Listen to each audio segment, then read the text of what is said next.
De esta forma amanece hoy en la isla de Tenerife. Esta imagen pertenece a la zona de la avenida de Príncipes de España, en Ofra.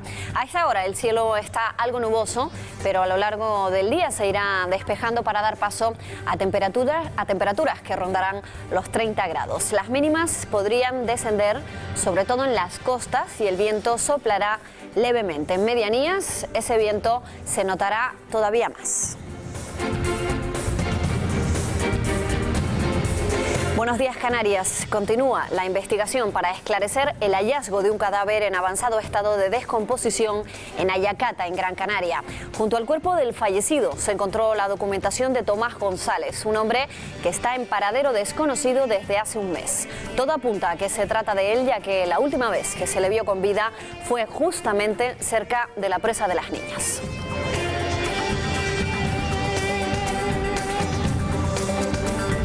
Y un hombre fallecía ayer mientras practicaba submarinismo en aguas de Lanzarote. Es la segunda víctima mortal en las costas lanzaroteñas en lo que va de semana. Y susto también en la isla por el fuego. Un incendio ha calcinado por completo este almacén abandonado. El fuerte olor a humo alertó a los vecinos de las viviendas cercanas. Por fortuna, no hubo que lamentar daños personales. La prima de riesgo se sitúa entre los 250 y los 260 puntos básicos. Hacía al menos 2 años que no se situaba a niveles tan bajos. Este dato abre una esperanza a la recuperación de la economía, aunque el paro y la morosidad siguen lastrando al país. El futuro acuario que se construirá en Gran Canaria estará entre los 4 mejores del mundo. Con 10.000 metros cuadrados de superficie, el nuevo espacio construido por Loro Parque se convertirá en uno de los grandes atractivos de la ciudad de Las Palmas de Gran Canaria y cambiará la imagen de la zona portuaria a partir de 2014. De este proyecto hablaremos hoy con el alcalde de Las Palmas de Gran Canaria, Juan José Cardona. Solo el 60% de los jóvenes de entre 30 y 34 años ha podido marcharse de casa de sus padres. Según un estudio del Consejo de la Juventud de España, Canarias tiene la tasa de emancipación juvenil más baja de todo el país. La falta de autonomía económica es la causa principal. En deportes, la Supercopa llegará abierta al Camp Nou tras el empate a 1 en el Calderón. Los recién llegados Villa y Neymar se estrenaron como goleadores. Messi tuvo que ser sustituido en el descanso por molestias musculares. Y en las islas, Sergio Lovera afrontará el sábado el primer partido lejos de casa y sin Hernán. El centrocampista palmero será operado la próxima semana de la rodilla y estará de baja entre 4 y 6 semanas, reduciendo las opciones del técnico aragonés para un centro del campo pendiente de al menos un fichaje. El Tenerife sobrepasa los 6.500 abonados en los últimos días antes del estreno en casa frente al Hércules. Salva Ruiz espera poder debutar el domingo ocupando la posición del expulsado Llorente. Y hasta ahora el 112 nos informa de que se acaba de producir una colisión entre un coche y una moto en la autopista TF5 a la altura de Puerto de la Cruz, donde hay un herido leve. Anoche, también en Tenerife, un motorista falleció en un accidente en Valleseco, mientras que en Adeje se producía un incendio en 2 transformadores eléctricos a la entrada de 2 hoteles que obligó a desalojar a los huéspedes. En Gran Canaria, 4 jóvenes resultaron heridos leves en un accidente de tráfico en la capital. Y hasta ahora les lanzamos como siempre una pregunta a través de las redes sociales, como siempre de la mano de Carlos Centurión. Muy buenos días. Buenos días, Patricia, buenos días, Canarias. Hoy queremos además hablar de uno de los temas que siempre genera más polémica en nuestras redes sociales, la ley antitabaco, porque Asturias está estudiando dar una vuelta de tuerca más a las prohibiciones y plantea prohibir fumar en las paradas de guaguas, en las marquesinas al aire libre y también en las entradas y salidas de locales y puestos de trabajo. Hoy queremos que nos digan qué le parecería de llegar a llevarse a cabo esta medida, si estaría a favor o en contra, si como no fumador le molesta atravesar esas nubes de humo o si piensa que son demasiadas prohibiciones y que hay que ser algo más tolerantes. Ese es el debate de hoy. Como siempre estamos esperando sus respuestas en el Facebook y en el Twitter, en la dirección @bdiascanarias, y a las 10 veremos qué nos han dicho hasta esa hora de la mañana. Y como siempre luego veremos las noticias más curiosas de la jornada. Hoy hay muchas, como ese americano que se ha despertado de un coma hablando sueco, o lo que pasó en una playa de Rusia. De milagro no sucedió nada. Se lo enseñamos luego. Así amanece en Buenos Días Canarias este jueves 22 de agosto.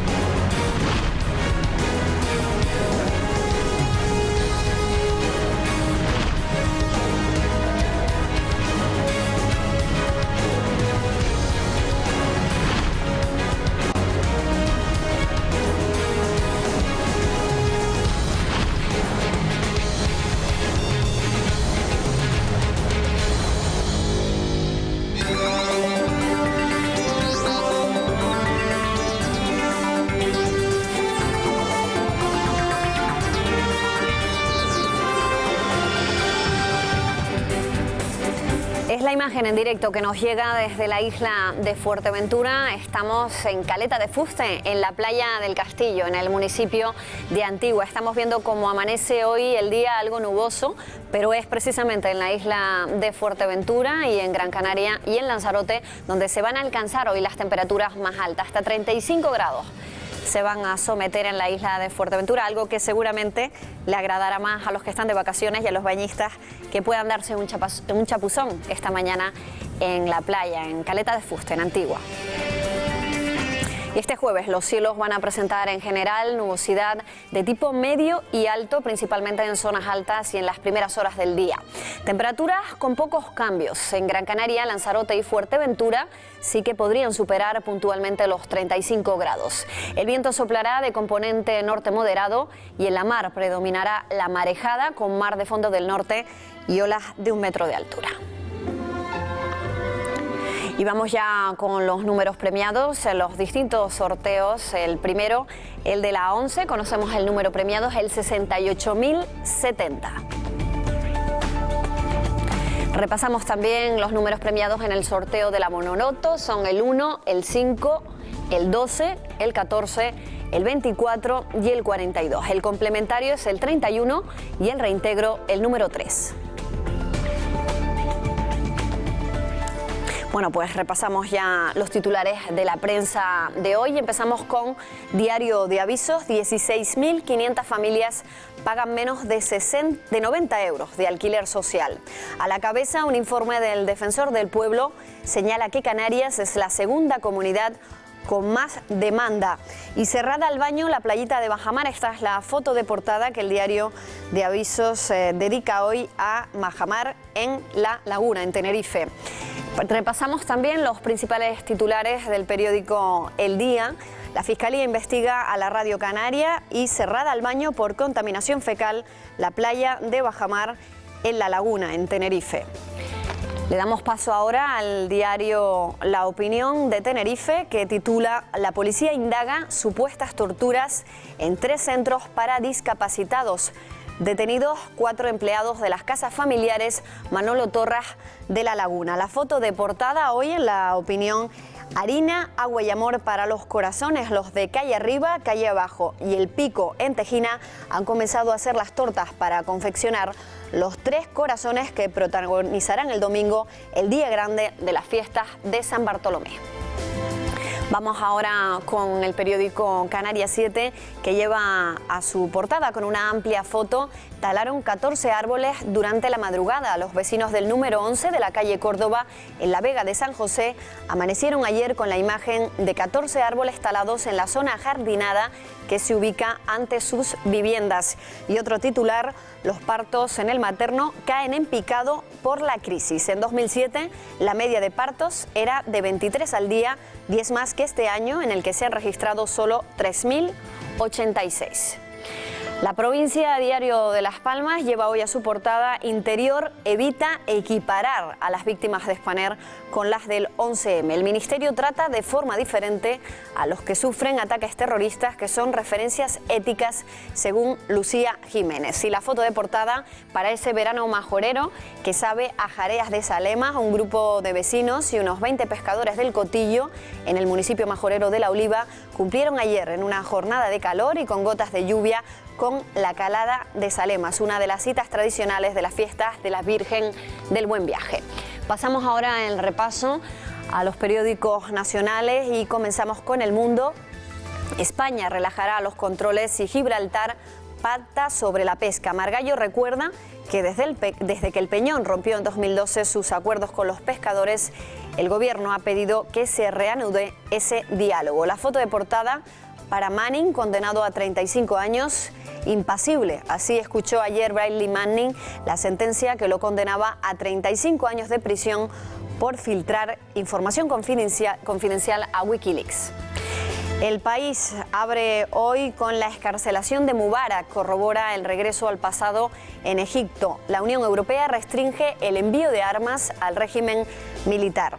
Y con foto de portada a esas víctimas del posible ataque químico en una imagen difundida por la oposición siria, los rebeldes denuncian el peor ataque químico en Siria. El Consejo de Seguridad investiga de urgencia la supuesta muerte de cientos de personas por gas. Y terminamos este repaso a la prensa de hoy con el diario ABC, con amplia foto de portada para Raúl, que vuelve al Bernabéu. El Madrid me lo dio todo. El 7 recibe hoy el homenaje del Club Blanco en un partido con todas las entradas vendidas. Y nos vamos a publicidad. Después de esta pausa ampliamos toda esta información. Enseguida regresamos.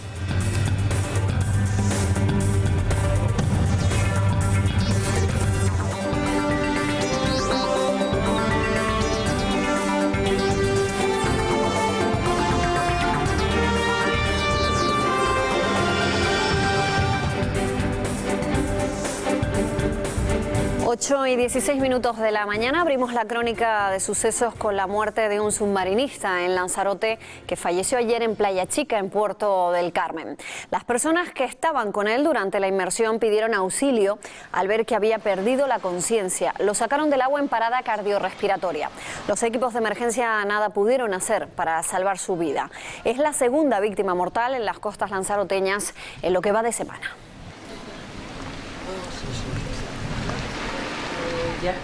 La Guardia Civil sigue investigando el hallazgo de un cadáver en avanzado estado de descomposición en la localidad de Ayacata, en Gran Canaria. Junto al cuerpo del fallecido se encontró la documentación de un hombre, Tomás González. Lleva desaparecido desde hace un mes. La última vez que se le vio con vida fue precisamente cerca de la presa de las Niñas. Los resultados de las pruebas de ADN pueden tardar aún varios días, según la familia, y serán determinantes para confirmar su identidad. En la isla de Lanzarote, un incendio ha calcinado por completo un almacén abandonado. La gran cantidad de basura que había en el interior hizo que las llamas se propagaran con rapidez. El humo alertó a los vecinos y no hubo que lamentar daños personales. El fuerte olor a humo les alertó del incendio. Según estaba ya en la mesa, ya empezando a almorzar, siento escándalo en la calle y aparte del escándalo, siento ¡pum, pum! Y al salir de su casa, Rosa se encontró con esto, el almacén que está justo al lado de su vivienda, ardiendo en llamas. Yo cogí mucho miedo y yo cuando vi que el fuego ya hizo ¡blum! Y dio una explosión tan grande y rompió la puerta. En este pequeño almacén abandonado y utilizado por drogodependientes se acumulaba gran cantidad de basura. Esto, sumado a las altas temperaturas que se han registrado en las últimas horas en la isla, incrementó la virulencia del fuego que, gracias a la rápida intervención de los bomberos, no alcanzó otras viviendas. En el último año han sido detenidas en Canarias 150 personas implicadas en bandas de prostitución. Los proxenetas se fijan sobre todo en mujeres con problemas económicos y les ofrecen un trabajo que no existe. Un agente de la Policía Nacional nos cuenta cómo actúan estas organizaciones criminales. Son imágenes de la última gran operación llevada a cabo en el archipiélago este mismo año contra una red de trata de blancas asentada en Lanzarote. Se saldó con 16 detenidos tras años de investigaciones. Hay algo que las caracteriza, es el campo oscuro, la criminalidad, que es muy hermética, es muy difícil acceder a ella. Se asientan en zonas turísticas, por ello Canarias es uno de los destinos preferidos para instalar sus prostíbulos. Provienen sobre todo del este de Europa. En estos países, los proxenetas captan a chicas con necesidades económicas con falsas promesas de trabajo en España. Una vez se convence, se traslada aquí, entonces ya se rompen vínculos totales con lo que es sus familiares, su gente de confianza, y aquí pues está a merced del captador. Y cuando las mujeres se ven obligadas a ejercer la prostitución, ahí empieza pues clima de coacciones, palizas, amenazas, al más mínimo indicio de violencia, de obligación a las chicas para ejercer la prostitución o demás, pues nos centramos con máxima prioridad. este trabajo de la UCRIF, la Unidad contra las Redes de Inmigración y Falsificación Documental de la Policía Nacional, ha permitido desarticular en el último año en Canarias a varias redes con fines de explotación sexual, deteniendo a más de 150 personas. Y en Tenerife han detenido a una mujer como presunta autora del robo de más de 12.000 euros. Dinero que iba sacando del supermercado en el que trabajaba, situado en Tabaiba, en un municipio del Rosario. Está acusada de un delito de apropiación indebida continuada y ya ha pasado a disposición judicial. En Fuerteventura, la Guardia Civil ha denunciado a 7 personas que se encontraban capturando una especie protegida de mejillón, una práctica ilegal muy perseguida en la isla. Estaban mariscando en la zona de Aguas Verdes, en el municipio de Betancuria. La Guardia Civil los pilló infraganti. Se le incautaron más de 100 kilos de la especie perna. Se trata, como decimos, de una especie protegida. Las sanciones por su captura pueden alcanzar los 60.000 euros. La Dirección General de Tráfico está llevando a cabo una campaña de control de velocidad en las carreteras convencionales de todo el país. El exceso de velocidad es la causa del 70% de los accidentes mortales. La Dirección General de Tráfico intensifica esta semana los controles de velocidad en carreteras convencionales. Es en este tipo de vía donde ocurren el 70% de los accidentes con víctimas. El instrumento utilizado es el temido radar. Ahí quedan registrados tanto la velocidad como la hora que se ha cometido la infracción y más adelante tenemos un punto de notificación que es donde si el vehículo pasa por ese lugar se le pararía y se le notificaría la infracción al conductor. Durante la última campaña realizada en abril se denunció a más de 30.000 conductores que excedían el límite de velocidad. Está limitado a 60 y ha sido usted detectado circulando 86, ¿de acuerdo? Vienes distraído, sencillamente. Nada, no he podido decir nada, ni debo ni puedo. Todo lo que sea favorecer la seguridad vial a todos nos debe parecer muy bien, ¿no? El objetivo no es recaudar, sino prevenir accidentes. Por eso los controles suelen coincidir con los puntos negros que establece la DGT. Se coge la accidentalidad de los años anteriores y del año actual. Entonces en aquellos puntos donde hemos tenido tramos de concentración de accidentes utilizamos el radar para tratar de disminuir la velocidad en esos tramos y reducir la accidentalidad. Cada vez que aumentamos un 5% la velocidad, se incrementa un 20% la posibilidad de accidente con víctimas mortales. La DGT considera que a partir de 80 km por hora, si se produce un atropello, siempre es mortal. Según la Asociación de Usuarios de Bancos, los canarios somos los que más reclamaciones hacemos por abusos bancarios. Encabeza la lista la que tienen que ver con las cancelaciones de cuentas. Si no rescinde su contrato con el banco, puede acabar, sin saberlo, endeudado. Cuidado si tiene alguna cuenta bancaria abandonada. Los costes de mantenimiento a lo largo de los años le pueden dar una mala sorpresa. Incluso puede acabar en una lista de morosos sin saberlo. Según la Asociación de Usuarios de Bancos, es una de las quejas más destacadas. Se han dado casos aquí tan abusivos. Una señora que la banca aparece reclamando 98.000 euros. ¿Y esto de qué es? No, es que usted dejó la cuenta abierta y nos debía tanto y eso había transcurrido casi 20 años. El principal consejo es que si no va a usar una cuenta, la cancele. Ese cese del contrato con el banco debe hacerlo por escrito para evitar problemas. Una vez cerré una cuenta y ellos un poco me dijeron que la habían cerrado y se quedó abierta y me habían cobrado comisión por ello. Según Ausbank, cerrar una cuenta no debería costarle dinero. Dicen que es un cargo indebido. Te suelen poner muchos impedimentos a la hora de cerrar una cuenta o cobrarte a su misma vez pues un tipo de interés. Así que ya sabe, si no quiere llevarse sustos, no deje pasar la cancelación de las cuentas que no usa por escrito, sobre todo si ha cambiado de domicilio y las cartas del banco no llegan. Hace al menos 2 años que la prima de riesgo de nuestro país no alcanzaba niveles tan bajos. En los últimos días ha estado oscilando entre los 250 y los 260 puntos básicos. En la financiación de un país tan endeudado como España, una rebaja en la prima de riesgo es fundamental. No solo evita el pago de altos intereses, sino que da un impulso a la economía. Sin embargo, el paro sigue siendo uno de los mayores lastres porque dispara el número de morosos. Esto obliga a los bancos a restringir el crédito, lo que a su vez afecta también a familias y empresas que no encuentran liquidez, con la consiguiente bajada del consumo. Bueno, y en este punto queremos conocer si hay índices que nos ayuden a ser más optimistas, y nos acompaña hoy Francisco Ramos, profesor de la Universidad de La Laguna. ¿Qué tal? Buenos días, Francisco. Buenos días. Bueno, ¿qué significa eso de que la prima de riesgo haya bajado? Bueno, vamos a ver, es importante porque la deuda pública suponía prácticamente 30.000 millones, más de 30.000 millones todos los años. Por lo tanto, si baja el tipo de interés que pagamos por la deuda pública, pues el Estado, digamos, que puede bajar un poco el gasto, porque era un gasto superfluo, digamos, que teníamos simplemente porque lo mismo que debemos pagamos más por ello. Entonces, claro, bajar la prima de riesgo a corto plazo permite que pues, tenga un alivio el gobierno a la hora de ajustar las cuentas. También supone que el tipo de interés que después se traslada también a los mercados financieros, supone también que tarde o temprano la deuda de las empresas, la deuda de las familias, pues se pague también más barato. Pero la verdad es que seguimos estando muy endeudados lo que es la deuda pública, casi prácticamente debemos lo que se produce en un año, el PIB, y también las familias deben mucho y los bancos tienen deudas con el exterior que están lastrando la economía española, ¿no? ¿Por qué esta bajada? Estamos hablando de que casi 2 años sin que se produjera una bajada como esta en la prima. Bueno, la bajada, el tema de los mercados financieros muchas veces es una cuestión de confianza. Hace un año la Unión Europea, con los mecanismos de estabilidad y las declaraciones que hizo el Banco Central Europeo, dieron una señal de que en caso de que hubiera otra vez una crisis seria, como en el caso de España era muy peligroso porque era un país ya muy potente, pues ellos iban a actuar para que esto no ocurriera, y con todas las consecuencias. Esto parece que caló en los mercados.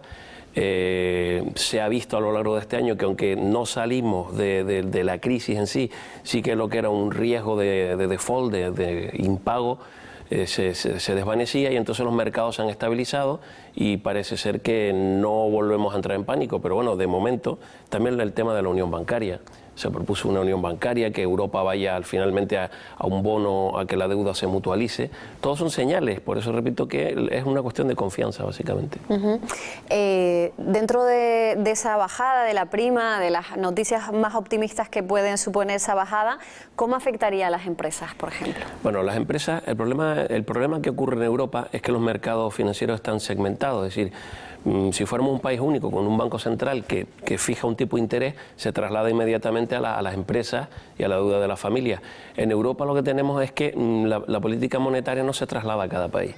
O sea, cada país tiene, digamos, es la prima de riesgo famosa. Es decir, que nosotros, siendo una misma unión monetaria, tengamos 2,5 puntos más de lo que paga Alemania, ya implica que la política monetaria no existe un banco central y una política única. ¿Qué implica? Bueno, lo que nosotros pagamos más que el resto de Europa. Empresas que son competitivas en España tienen un coste más, nos cuesta más que competir que el resto de empresas europeas, y además tenemos un lastre, que es que seguimos estando muy endeudados. ¿Qué ocurre? Que si además la economía española no crece, porque el consumo interior, por culpa, entre otras cosas, del paro tan grande que hay, el consumo interior no aumenta, no hay actividad económica, no se genera empleo, y es como un círculo vicioso.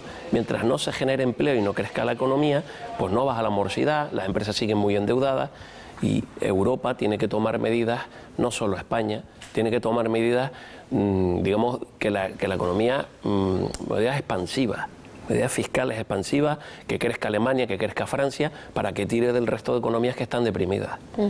Precisamente hablaba del paro, es el problema principal que preocupa a todo el mundo. ¿Va a haber crecimiento de empleo? ¿Esto es un indicativo o por lo menos una pista de que puede haber una mejora? Bueno, en esto, si nos fiamos por lo que dice el Fondo Monetario Internacional, en el año 2018, si dentro de 5 años, el paro todavía no habría bajado del 25%. Es decir, las previsiones que hacen los organismos internacionales es que España ha salido de una burbuja inmobiliaria, esa burbuja ha lastrado a la economía. España, además, en lo que es medidas estructurales, que está intentando tomar medidas, pero desde luego lo que es investigación y desarrollo, lo que es nuestro modelo de futuro de a dónde vamos a ir, no parece que esto haga que la economía crezca de una manera constante para que genere empleo. Si el Fondo Monetario Internacional prevé que en el año 2018 las tasas de paro van bajar un poquito lo que hay ahora. La verdad que el panorama es, vamos a salir o estamos saliendo de la recesión profunda, pero vamos a seguir en una crisis prolongada durante muchos años. Vemos que esa esperanza es a largo plazo, no sería a corto plazo. No, a corto plazo lo positivo es que, bueno, parece que no vamos a entrar en una bancarrota, pero sí que vamos a seguir con unas tasas de paro muy altas, un nivel de pobreza grande. Esto ha provocado una gran desigualdad entre las rentas altas y las rentas bajas y no tenemos un modelo definido que nos permita ser demasiado optimistas. Desde luego, el que no ha perdido el trabajo y la empresa que no ha cerrado parece que puede escapar porque la recesión fuerte ha pasado, pero de aquí a que lleguemos a donde estábamos antes con tasa de paro del 8%, pues igual pasan 10 años si es que volvemos a llegar a esos niveles. Claro, o sea que los que están abiertos o han podido mantenerse con su empleo, se trata de mantenerlo ahora en estos años, porque ya ha pasado, digamos, el peor bache, pero todavía queda enfrentarse a una época. Ahora queda enfrentarse a lo mal que estamos ahora, con esas tasas de paro, ese nivel de pobreza. Claro, si la economía no crece a un nivel por lo menos por encima del 1,5 o del 2%, que genere empleo, y durante un tiempo prolongado, la tasa de paro se va a mantener. Y además tenemos un problema de gente que salió del sector de la construcción que no está preparada, y a ver dónde encuentra trabajo ahora, ¿no? Es decir, eso es uno de los males que dejó en España, dedicarnos solo a un sector, y además un sector que cuando acabó su crecimiento no dejó una riqueza, no dejó un capital que nos permita ahora como país tirar hacia adelante, ¿no? Claro, estamos lastrados por eso también. Hay un dato que dice que la morosidad también aumenta y que solo empieza a remitir entre 6 y 8 meses después de que se produzcan esos avances en el empleo. O sea que tampoco se vislumbra un panorama muy positivo en ese sentido, ¿no? En cuanto a los niveles de morosidad. No, porque, vamos a ver, el problema es que si no, las familias que estaban endeudadas y las que le va mal le deben a los bancos y por lo tanto son de dudoso cobro, si sigue habiendo el paro que hay, si se sigue perdiendo empleo, si el nivel de los salarios baja, porque encima eso es lo que ha habido una deflación, ¿no? Ha sido una disminución de los salarios. Pues claro, la morosidad no disminuye. Si la morosidad no disminuye, los bancos siguen estando con problemas de capitalización, aunque ahora mismo España, precisamente después de todos los ajustes que ha habido, parece que el problema de que la banca, lo que ha quedado de la banca, digamos, entre en un problema serio, no es muy alto, pero de que sí que el crédito no llega a las empresas, sigue estando ahí, porque no solo que el banco quiera prestar o no, es que quien demanda un crédito tiene que tener una solvencia, y ahora mismo hay poca solvencia o poca confianza en las empresas, en las pymes españolas. Claro, la fluidez del crédito sigue estancada. Volviendo un poco al tema de la bajada de la prima de riesgo, sobre todo porque es, digamos, el dato más optimista, ¿no? En este sentido. Le preguntaba antes cómo afecta a las empresas, pero también afecta a las familias, sobre todo en relación con las hipotecas, ¿no? Sí, lo que pasa es que a corto plazo no es una cosa que se note inmediatamente, ¿no?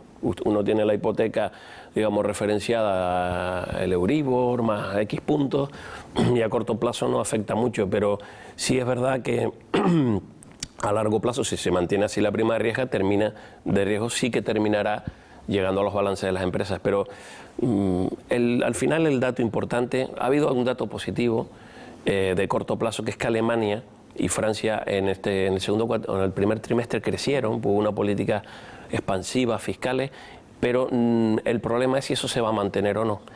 Si Europa de una manera conjunta no reactiva la economía, no hay una fase expansiva que tire de aquellos que estamos mal, vamos a seguir mucho tiempo en no se sabe qué, porque no estamos en una crisis, digamos, no se muere la gente de hambre, entre comillas, pero no crecemos y por lo tanto estamos ahí en un impasse de espera, entre otras cosas porque Europa no es una unión política. Claro. En Canarias, digamos que las esperanzas están puestas un poco en el sector del turismo. Sí. Estamos en verano, es buena época, pero no siempre es así, no todo el año, a pesar de que tenemos la fortuna de ser un destino turístico. Y además de primera hora. El problema que está ocurriendo es que incluso en los momentos en que, porque el turismo ahora va relativamente bien, pero no se genera empleo. Es decir, yo creo que las empresas están a la expectativa, hay una crisis de confianza, mientras la cosa no lo tengan claro, no contratan gente y volvemos al mismo bucle, no se contrata gente, además se contrata ha pasado mucho empleo fijo a empleo temporal, salarios y condiciones en donde las personas tienen menos seguridad en el trabajo y trabajo de menos calidad. Todo esto repercute en lo que está ocurriendo en España, es decir, la clase media ha bajado su capacidad adquisitiva, no consume. El turismo español ha bajado. ¿Por qué ha bajado? Porque no repunta el consumo, los salarios han bajado. y gracias a Dios a que el turismo extranjero, entre otras cosas por lo de Egipto, ha sido un factor positivo. Sin embargo, no ha repercutido en cuanto debería en creación de empleo. Eso es un problema, ¿no? No especialmente. Bueno, tenemos que terminar la entrevista. Digamos que se trata de empezar a generar más confianza, ¿no? También para que todo entre en un generar orden, ¿no? más confianza. Yo creo que España tiene que también como país posicionarse. No podemos decir que queremos no estar en el vagón de cola y reducir los gastos en inversión y desarrollo, los gastos en investigación, las universidades, el sistema educativo. Estamos empobreciéndonos y eso a medio plazo es una mala señal, porque ¿dónde queremos estar? ¿Países que generan alto valor añadido y que compiten con calidad, o compitiendo con los países de poco valor añadido y con salarios y con un nivel de pobreza intermedio? Tenemos que definirnos como país y en ese sentido las señales no están muy claras. Bueno, pues nos vamos a quedar con ese dato de invertir más en educación, en investigación y en desarrollo. Francisco Ramos, profesor de la Universidad de La Laguna, gracias, buenos días. Venga, gracias a todos ustedes. Hace unos días, la nadadora canaria Michelle Alonso se colgó la medalla de oro en el Campeonato del Mundo de Natación Paralímpica celebrado en Montreal. La joven de 19 años ya está en Tenerife. Guasimara Acuña no hace mucho que ha llegado a la isla.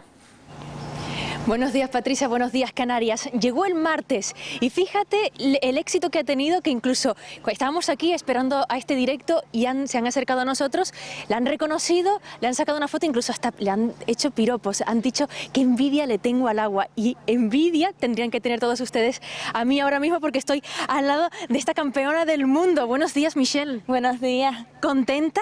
Sí, muy contenta, la verdad. Bueno, yo veo que tienes esa medalla, no te separas prácticamente de ella, supongo, en estos días. No, la verdad que no, ha costado un poquito, pero bien, estoy muy contenta. Bueno, yo te veo nerviosa y además con las uñas pintadas con las banderas. Importante llevar la bandera de Canarias, la bandera de España en esa competición internacional. Sí, me las pinté porque me dio suerte en Londres, y para que me tenga un poquito más de suerte, pues me las pinté otra vez. ¿Qué significa este nuevo logro en tu carrera? Pues muchas cosas, la verdad, un esfuerzo grande que he tenido en Montreal y encima más en Londres, que también he tenido un esfuerzo y he conseguido casi el mismo resultado, pero de verdad muy contenta de estar aquí con la medallita en casa y muy contenta, la verdad. ¿Fue complicada esa competición?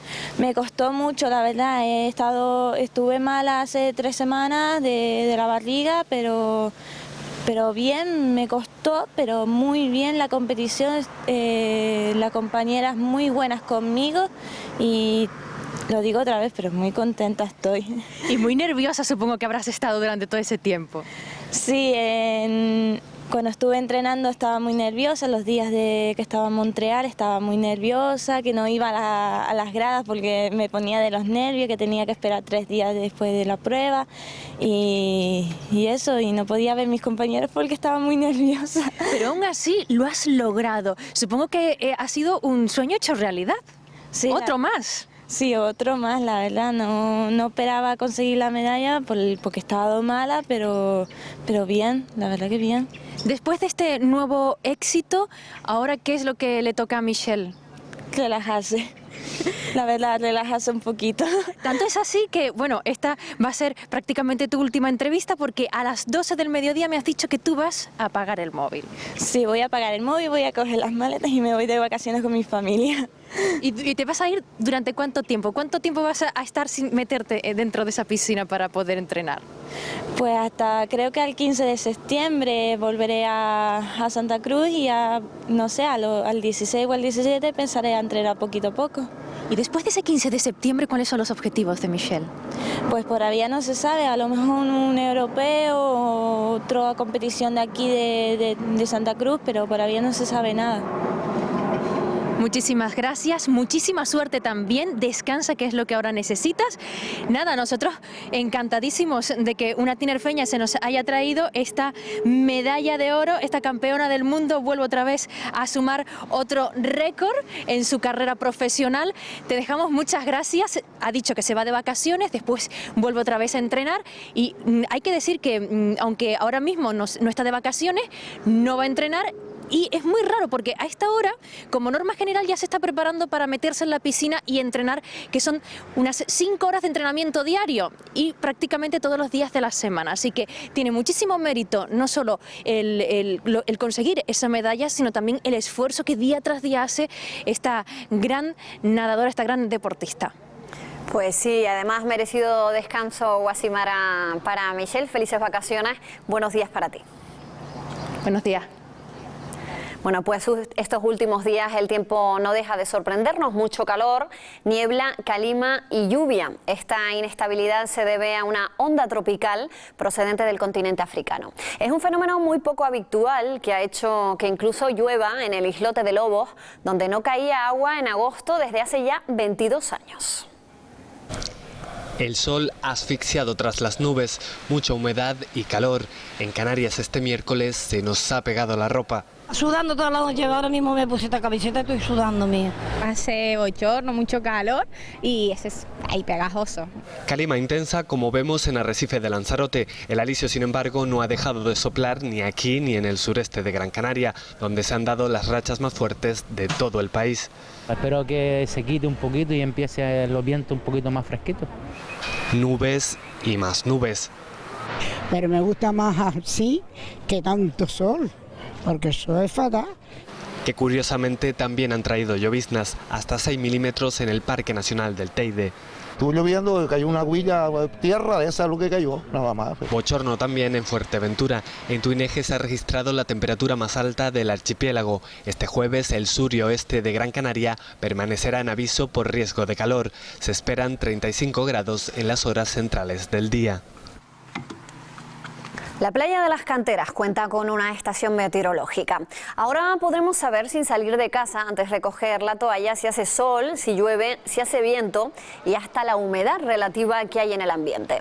La estación está dotada de unos sensores que ofrecen información actualizada cada 10 minutos y todo se puede consultar a través de internet. La contaminación del agua ha llevado al Ayuntamiento de La Laguna, en Tenerife, a decretar el cierre de la playa de Bajamar. Los análisis realizados desaconsejan el baño al menos hasta el fin de semana. Este cartel lo deja muy claro. Los usuarios de la playa de Bajamar tendrán que esperar hasta nueva orden para volver a disfrutar de un chapuzón. Los últimos análisis realizados han detectado un foco de infección y el Ayuntamiento ha optado por cerrar el acceso. Una medida que ha pillado por sorpresa a muchos bañistas. Todo el mundo en la piscina porque la playa está cerrada, pero no sé por qué la tienen cerrada. Lo veo extraño, la verdad, porque cierran la playa, supuestamente por mal estado del agua, etcétera, ¿no? Lo desconozco totalmente, pero claro, ahí al lado están las piscinas y ¿por qué allí sí vale el agua? Aquí no, ¿sabes? Que no le encuentro lógica. La sorpresa mía ha sido que venimos todas las tardes y lo pasamos muy bien y hoy está cerrada y están comentando a la gente del lugar que es un vertido, no sé si aguas residuales o qué. Varios son los factores que han influido en el cierre de la playa. Las mareas bajas, la bocana de la playa estropeada, las fiestas, el calor que hemos tenido en exceso, es un cúmulo de factores. Ha sido un tema puntual y como es puntual se procede al cierre preventivo y se volverá a abrir en unos días. Aunque en principio la prohibición se ha fijado hasta el lunes, no se descarta que si los análisis son satisfactorios en los próximos días, la playa quede abierta este fin de semana. Un grupo de jóvenes ha participado en las labores de limpieza de colillas en la playa de las Alcalabarenas, en Las Palmas de Gran Canaria. Son voluntarios de Tabaquera JTI, limpian la arena y además se entregan ceniceros de playa a los bañistas. Es parte de la campaña Cuida tu playa, puesta en marcha por la empresa y el Ayuntamiento capitalino para fomentar un comportamiento cívico entre los fumadores. Seguirán durante el verano recorriendo las playas del archipiélago. Esta campaña es parte de las actividades de responsabilidad social que la empresa JTI desarrolla en Canarias y parte de la idea de educar al fumador para que mantengan las playas limpias. Los esfuerzos que realice la administración pública quedarán en vano si no hay una colaboración ciudadana importante. Y en este caso hay que significar de que la colaboración ciudadana va en aumento, es muy positiva, pero evidentemente no tenemos que bajar la guardia. Como un revulsivo económico, así definen los empresarios y las instituciones el acuario que construirá la familia Kilsen, propietaria del Loro Parque y Sea Par, en el puerto de La Luz y de Las Palmas. Con una superficie de 10.000 metros cuadrados, el acuario comenzará a construirse en el año 2014. Nosotros vamos a hablar con el primer teniente de alcalde de Las Palmas de Gran Canaria, Ángel Sabroso. Muy buenos días. Hola, ¿qué tal? Buenos días. Va a ser uno de los 4 mejores del mundo ese acuario. Esos son los anuncios que nos realiza una empresa tan importante como el Loro Parque, así que por tanto está perfectamente avalado lo que ya nos va anunciando y sin duda estamos ante una excelente noticia para la capital, para Gran Canaria y para Canarias en su conjunto. Bueno, hablábamos de un revulsivo económico, indudablemente este proyecto va a generar muchos puestos de trabajo en la isla, ¿no? Así lo esperamos y además sabemos que va a ser una inversión que genere una alta capacidad tractora, que otras actividades, que otras inversiones también vayan apostando por el puerto de La Luz y de Las Palmas y de esa comunión, de esa unión que está existiendo entre el puerto, la ciudad y el puerto. Sí, pues por eso precisamente, por ese cambio en el puerto, va a ser también un cambio de imagen para la capital Gran Canaria, ¿no? Desde luego, se van a urbanizar zonas de los tinglados, de los espacios portuarios, y si le sumamos esta gran inversión ya anunciada por una empresa que lleva más de 40 años asentada en Canarias, como es Loro Parque, y que ha demostrado su buen hacer en la isla de Tenerife, se lo sumamos, como decía, a otras iniciativas que se están desarrollando en toda la zona del Istmo de la capital Gran Canaria, como la próxima apertura del Castillo de la Luz, la remodelación del Parque Santa Catalina, las distintas actuaciones que se están realizando en el entorno del mercado del puerto. Estamos hablando de una zona muy importante de la ciudad, de una apuesta turística y económica de relevancia. Bueno, estamos hablando de 10.000 metros cuadrados, no es ninguna broma, de un espacio que pretende ser respetuoso también con el medio ambiente, ¿no? Así lo ha demostrado Loro Parque con su buen hacer durante tantos años en Tenerife. Se trata de un equipamiento, una infraestructura que además va a ser respetuosa con el medio ambiente, que va a también fomentar la protección de especies marinas, también la investigación y la docencia. Estamos ante un equipamiento de primera magnitud que no solamente tiene un enfoque turístico y económico, sino también medioambiental. Bueno, será para 2014 cuando comiencen esas obras y cuando se apruebe también el plan general, ¿no? Desde el Ayuntamiento de Las Palmas de Gran Canaria tramitaremos la aprobación definitiva de la ordenación urbanística de esa zona del puerto el próximo mes de septiembre. Se lleva ya más de 1 año y medio trabajando con la autoridad portuaria para ello. El puerto ya ha anunciado que espera que las concesiones estén autorizadas en el primer trimestre de 2014 y las intenciones del Loro Parque es que como máximo en un plazo de 1 año desde el inicio de las obras este gran acuario esté terminado, esperamos que sobre finales de 2014 y principios de 2015. Estamos hablando de cifras que estarían entre los 500.000, si no me equivoco, visitantes a ese acuario, tal y como sucede con el Loro Parque en Tenerife con el Sea Par. Así los estudios de viabilidad que ha realizado el Loro Parque nos lo muestran. Las Palmas de Gran Canaria recibió el pasado año 2012 cerca de 500.000 cruceristas. Hay alrededor de 3 millones de turistas que vienen a la isla de Gran Canaria, principalmente a la zona sur de la isla, y también estamos haciendo una apuesta importante mediante el claim de Capital City para que algunos de esos turistas suban a conocer Las Palmas de Gran Canaria. Si a eso le añadimos también el propio turismo insular y el propio turismo canario, estamos hablando de cifras importantes de visitantes que puede tener este acuario. Claro, estamos hablando de un impulso, digamos, fundamental a Gran Canaria, a Las Palmas de Gran Canaria como destino turístico de primer nivel. La apuesta es esa. Desde el principio del mandato el Ayuntamiento está decidido a recuperar la pujanza, a recuperar el impulso turístico que siempre tuvo Las Palmas de Gran Canaria, con distintas iniciativas, y viene el acuario anunciado a poner la guinda a un pastel de una apuesta decidida. Una apuesta que sale adelante gracias a un nivel empresarial, a una iniciativa empresarial importante como la del Loro Parque, y también, y así hay que destacarlo, a la unión, a la coordinación que están demostrando la Autoridad Portuaria de Las Palmas y el Ayuntamiento de Las Palmas de Gran Canaria, al margen de colores políticos, al margen de discrepancias, remando todos en la misma dirección. Creemos que es un ejemplo que se debe seguir en el resto de administraciones públicas. ¿Se puede avanzar o por lo menos hay alguna fecha establecida para que ese proyecto se haga realidad? La intención de Loro Parque como empresa es anunciarnos, detallarnos, explicarnos el contenido y también el continente, lo que sería el proyecto urbanístico en sí, las calidades, el diseño, sobre finales de septiembre, principios de 2014 iniciar la obra y que principios de 2015 ya sea una realidad. En esa línea vamos a trabajar todos para poder conseguir que esos plazos de tiempo se cumplan. Bueno, pues que ese cambio de imagen en Las Palmas de Gran Canaria y ese impulso económico sin duda también al puerto de La Luz y de Las Palmas. Muchísimas gracias, Ángel Sabroso, primer teniente de alcalde del Ayuntamiento de Las Palmas de Gran Canaria. Buenos días. Un placer, un saludo fuerte. Buen día. Buenos días. El Ministerio del Interior prohíbe el paso a Gibraltar de camiones con arena procedente de España. Según España, esta medida se hace en defensa del medio ambiente. El gobierno de Gibraltar confirmó la compra de 10.000 toneladas de arena para la regeneración de parte de la costa. La Fiscalía del Estado ha abierto una investigación por un presunto delito de venta de arena de tarifa al peñón. Por su parte, la Guardia Civil va a investigar si las autoridades de Gibraltar han lanzado nuevos bloques de hormigón al mar. El ministro de Asuntos Exteriores, José Manuel García Margallo, ha dicho que espera reunirse muy pronto con su homólogo británico para tratar ese asunto y ha asegurado que los controles en la frontera continuarán hasta que se recupere la relación de confianza. Es obvio que el gobierno está teniendo ahora que adoptar medidas adicionales, medidas más intensas, porque la relación de confianza con las autoridades de Gibraltar se ha roto. En el momento en que esa confianza se restablezca, es más que probable que podamos disminuir unos esfuerzos que son muy gravosos para el gobierno español si contamos con la colaboración del gobierno de Gibraltar. Y Adif no tiene claro quiénes son las personas que el juez pide. El magistrado que investiga el accidente del tren de Santiago imputó este martes a los responsables de la seguridad del tramo que une las estaciones de Ourense y Santiago, donde ocurrió el trágico accidente en el que fallecieron 79 personas. La empresa responsable de seguridad explicó que está valorando las peticiones del juez para determinar los nombres y apellidos de los trabajadores que deben declarar ante el magistrado.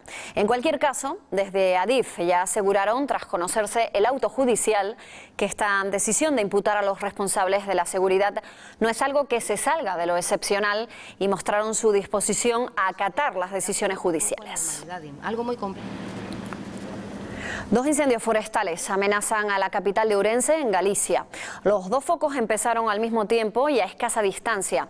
Poco tiempo después, las llamas se volvieron incontrolables y la cercanía del fuego obligó a desalojar a muchos vecinos de sus viviendas.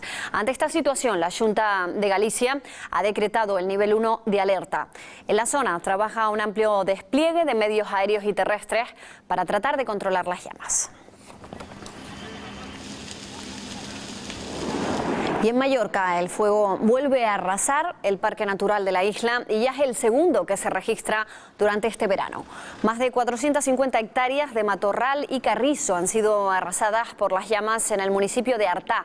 El fuego obligó incluso a desalojar a 180 personas. El fuego hasta ahora se encuentra estabilizado. Canarias es la comunidad donde menos jóvenes de entre 30 y 34 años se emancipan. Así lo confirma un estudio elaborado por el Consejo de la Juventud de España.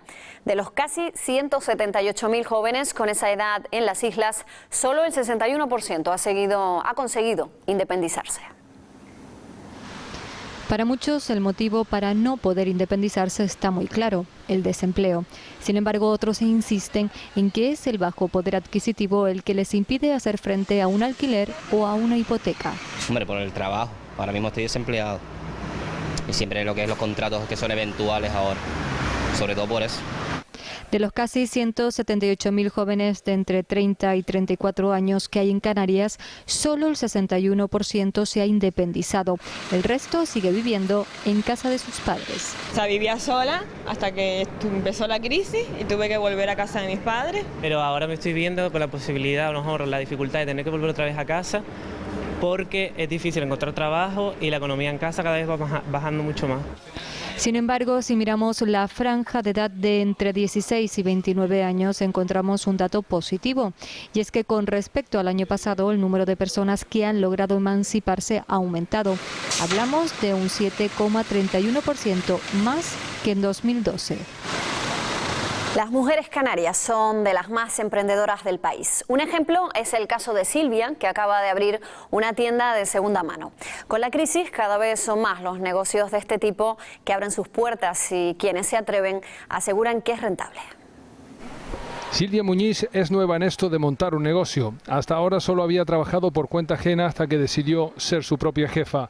Lleva 15 días con esta tienda de segunda mano en Las Palmas de Gran Canaria. Vimos que en otros países de Europa esto funciona, son negocios muy prácticos, gente que se quiere quitar cosas porque ya no las necesite, porque necesite dinero, las vende, no las trae, las deja en depósito, y otros que necesiten ese producto pues a un menor coste. En este ecléctico comercio podemos encontrar desde artículos por 2 euros hasta los 400, y aquí no para de entrar gente. Vivo aquí cerca, he visto que han visto la tienda esta de segunda mano, me parece una buena idea, y veo que tienen cosas que están bonitas. Hay un bolso ahí que me gustó y un par de chaquetas. La verdad que hay un par de cosillas interesantes y diferencia, que no hay tanto videojuego, tanta cosa que se suele ver por ahí. El éxito es precisamente la compraventa de objetos en buen estado y a buen precio. Por eso cada vez son más las personas que montan este tipo de negocios. Un ejemplo de que ante la crisis la solución puede ser una respuesta emprendedora. La Biblioteca Insular del Cabildo de Gran Canaria ha puesto en marcha una experiencia piloto, cursos de alfabetización informática destinados a adultos y totalmente gratis. Se trata de introducir a nuestros mayores en el mundo de la informática y dar a conocer todas las posibilidades que ofrece Internet. Cuando ellos nacieron no existían los ordenadores y mucho menos Internet, pero lo tienen claro, no quieren quedarse atrás. Sé encenderlo, y, buscar cosas por Google, y tengo Facebook, pero vamos, me gustaría aprender algo más. Es el tema candente que había ahora mismo y en el que se mueve todo el mundo, digamos, y a nivel de trabajo y tal es necesario. Son algunos de los alumnos que participan en los cursos gratuitos puestos en marcha por la Biblioteca Insular del Cabildo de Gran Canaria. Buscan iniciarse o en algunos casos mejorar sus conocimientos informáticos. Una horquilla de edad entre 40 y 70 años que venían un poco perdidos. Es una especie de aula de apoyo, ¿no?, para estar con ellos, e intentar que intenten empezar a despojarse de esa brecha digital que hay, ¿no?, y que un poco le dan miedo a ese aparatillo que es el ordenador, ¿no? Y ellos mismos lo reconocen, no hay excusas para estar al día en las nuevas tecnologías. La situación en Egipto continúa complicándose. Después de las detenciones de los líderes de los hermanos musulmanes, ayer un tribunal del Cairo ordenó la puesta en libertad provisional del expresidente Hosni Mubarak al aceptar un recurso en la causa por la que estaba acusado de corrupción. Sin embargo, la Fiscalía tiene la última palabra, ya que puede apelar esa decisión en las próximas horas. Mubarak debe afrontar todavía varios procesos, comenzando por la sesión prevista para el próximo domingo del juicio contra él por la muerte de manifestantes durante la revolución que lo derrocó en el año 2011.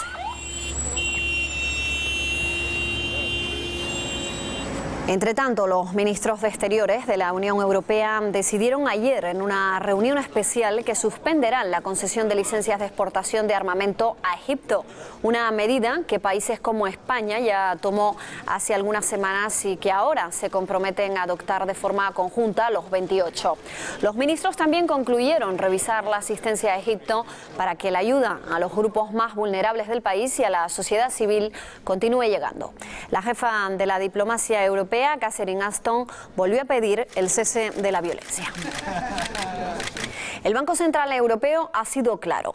No habrá un nuevo rescate para Grecia en lo que resta de año. Su comité ejecutivo incita a Atenas a continuar con sus programas de ajustes previstos en el memorando firmado por la Troika a cambio del segundo rescate. Si Grecia cumple con las medidas impuestas y a principios del próximo año cuenta con un superávit primario, el Banco Central Europeo se plantearía un nuevo paquete de ayudas para el país heleno. En Japón, los responsables de la empresa TEPCO, encargados de gestionar la central nuclear de Fukushima, han admitido que la fuga de 300 toneladas de agua radiactiva detectada en uno de sus tanques ha pasado a considerarse de nivel 3. Se trata, por tanto, de un incidente serio. El volumen de radiación es tal que una persona que permanezca 1 hora en la zona afectada resultaría expuesta a la dosis máxima permitida en 5 años. Los exámenes médicos llevados a cabo en la zona tras el accidente de 2011 han revelado que 18 niños han desarrollado cáncer de tiroides. Un temblor de magnitud 6 en la escala Richter ha sacudido el sur y el centro de México. Este terremoto ha causado daños en hospitales, escuelas y viviendas en la ciudad de Acapulco. Los temblores obligaron al desalojo de turistas en varios hoteles. Por fortuna, no provocó ni víctimas ni heridos. Este país se encuentra en una de las zonas sísmicas más activas del mundo. En Estados Unidos, el soldado estadounidense Bradley Manning ha sido condenado a 35 años de prisión y expulsado de las Fuerzas Armadas con deshonor por filtrar más de 700.000 documentos clasificados a Wikileaks. Se trata de la mayor condena por espionaje de la historia del país, de la que Manning deberá cumplir al menos una década. El joven, que fue declarado culpable a finales de julio de los 22 cargos de los que estaba acusado, se ha librado de la cadena perpetua sin libertad condicional al ser exculpado del cargo de ayuda al enemigo y evita la máxima condena de 90 años fijada como tope por el juez. Tiempo ahora para una pausa. Enseguida regresamos con más asuntos en Buenos Días Canarias. No se vayan. El Club Baloncesto Canarias tiene su plantilla configurada para la próxima temporada tras fichar al argentino Juanpi Gutiérrez. Es la segunda incorporación que realiza el conjunto aurinegro, que ha centrado esfuerzos en conservar el mismo bloque con el que estuvo a punto de clasificarse para los playoffs el año pasado. Más detalles en el Tiempo de Deportes. Esta mañana recordaremos la importancia de los trasplantes hablándoles de la campaña Hospitales con la Donación, que informa a la población de lo recomendable de convertirse en donantes de órganos. Nos ocuparemos de este tema en solo unos minutos. Dentro de unos momentos les contaremos la sorprendente historia de este americano que se despertó de un coma hablando sueco. No recuerda nada, ni siquiera hablar inglés, por eso los médicos lo han enviado a Suecia para intentar que recuerde su pasado.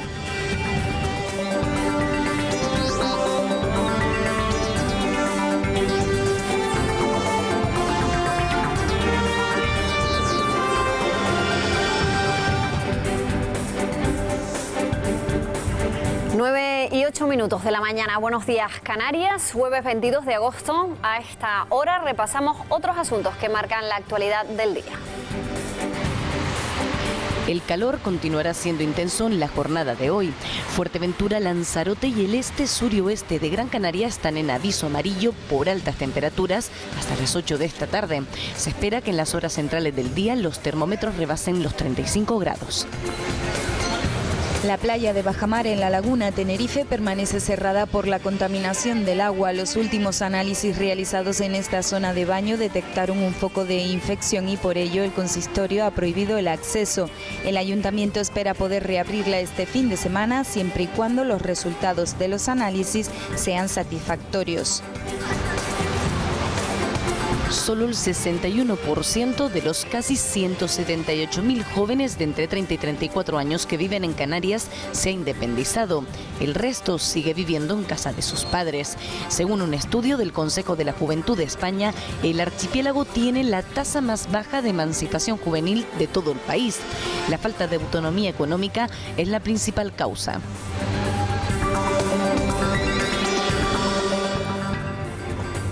Vemos ahora cómo transcurren estas primeras horas del día en las islas. Saludamos a esta hora a Rosa López, portavoz del 112. Buenos días.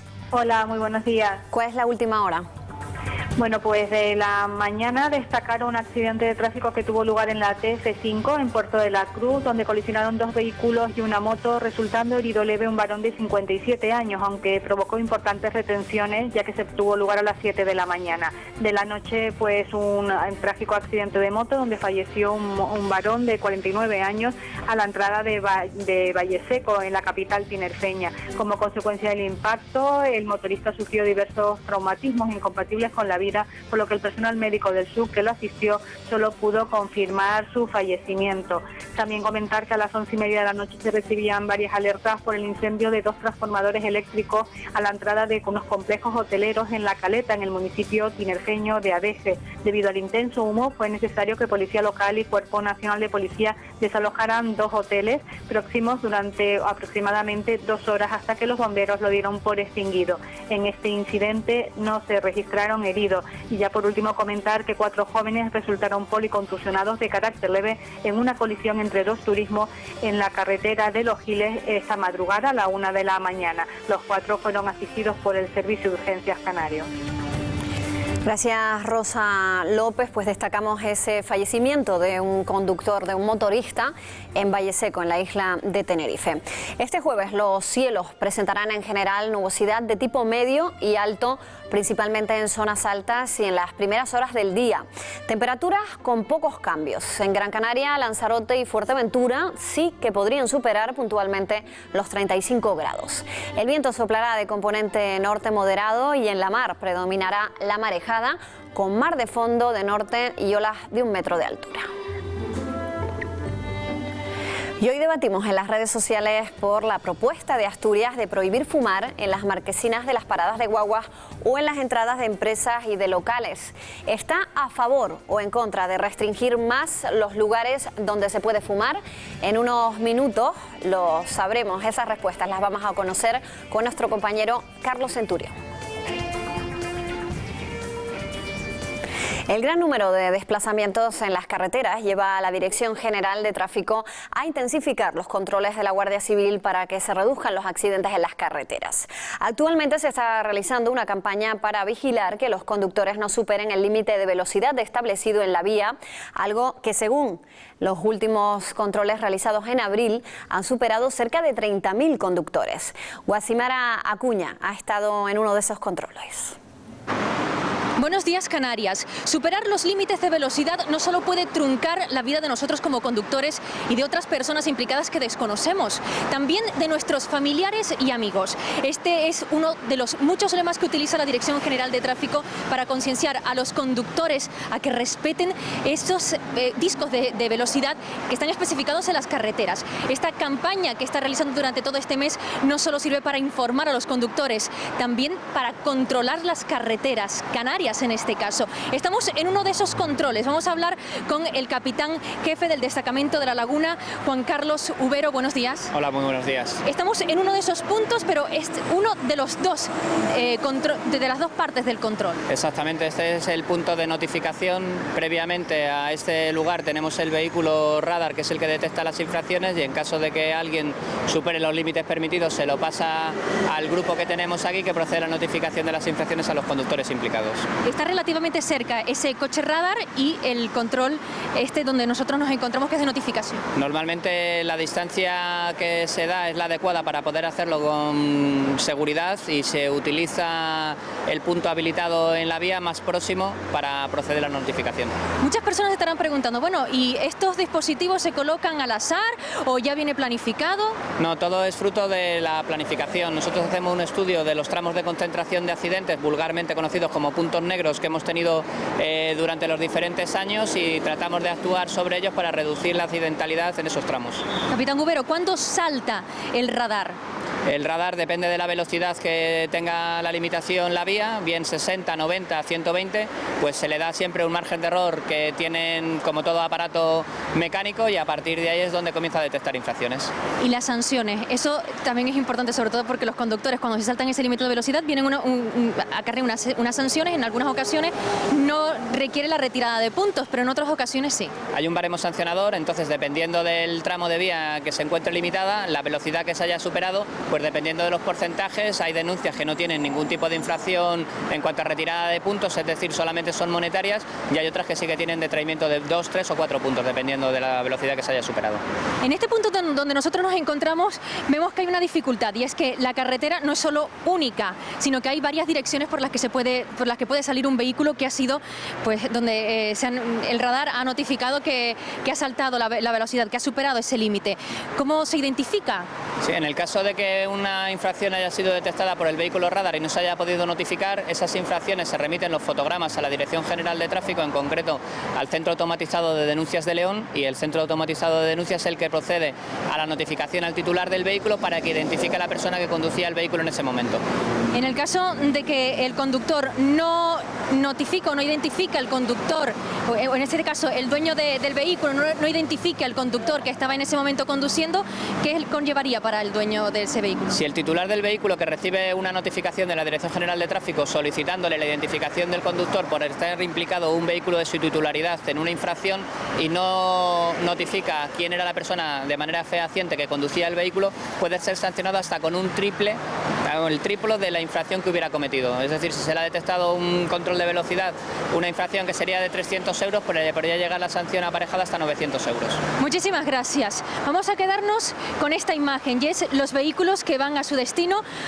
Por supuesto, muchos de ellos respetan los límites de velocidad, pero los que no, que sepan y tengan muy bien en cuenta que existen estos controles que se están realizando en las carreteras canarias, que se está intensificando en este mes, sobre todo para concienciar de que hay que respetar esa cifra de velocidad que nos marcan en las carreteras y que marcan estos discos. Buenos días. Pues claro que sí, Guasimara, muchas gracias. Hay que estar pendientes de la carretera, sobre todo este verano también, donde se producen muchos accidentes.